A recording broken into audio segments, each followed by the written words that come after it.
Hi everyone, it's LaShonda from Labors of Love with another Therapy Thursday video.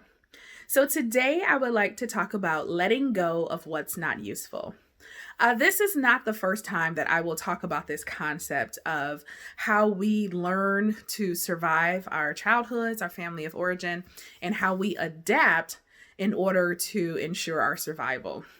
I have an analogy, however, that I thought would be a good reference for us to think about when it comes to letting go of things that are no longer useful. I don't necessarily mean tangible things. In this particular example, I am specifically talking about behaviors.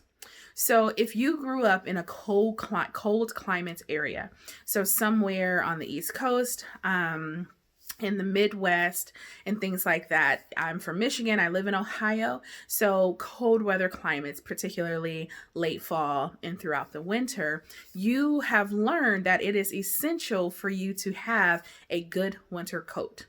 In areas that really get hit with a lot of cold temperatures and snow, it's not really an optional thing for you to have a good winter coat.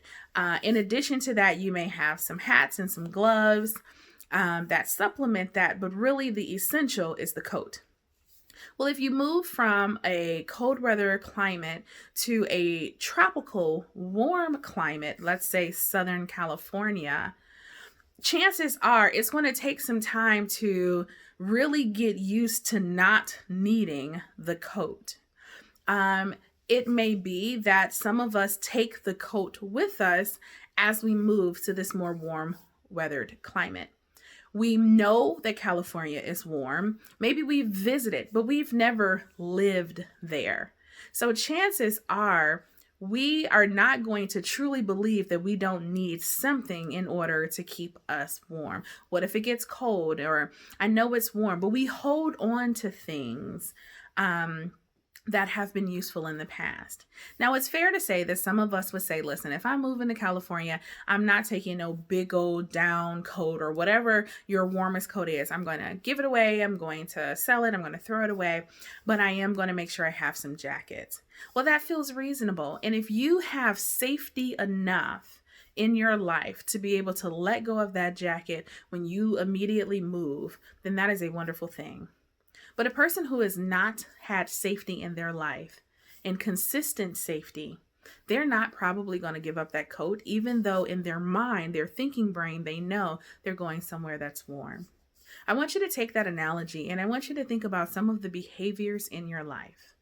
What actions, reactions, responses, and behaviors are you holding on to that at one point were in service of your survival, but at this point, they're just taking up room in your life. They're actually not useful. This seems like a simple question to answer, but it's not that easy because this behavior, this action probably has become woven into the fabric of who you think you are and who you've been told that you are. And so sometimes our adaptations get mislabeled as personality. That's just how I am. I've always been that way. When chances are it may not be how you are. It may be how you adapted. So trauma responses in survival mode within a person sometimes gets mislabeled as personality. Trauma responses in survival mode within a group of people often gets mislabeled as culture. It is very much time for us to start working on healing our individual trauma and stop saying that it's part of our personality and collectively start healing our generational and collective trauma and stop trying to pass it off as culture. If this was intriguing to you and you would like help figuring out where that big winter coat is in your life, Labors of Love would love to walk alongside you on that journey. Please reach out to us at www.thelaborsoflove.com, or you can reach out to us on any of the major social media outlets. And don't forget to subscribe to our YouTube channel. We have some really awesome stuff coming in 2020. And so until we connect again, be well.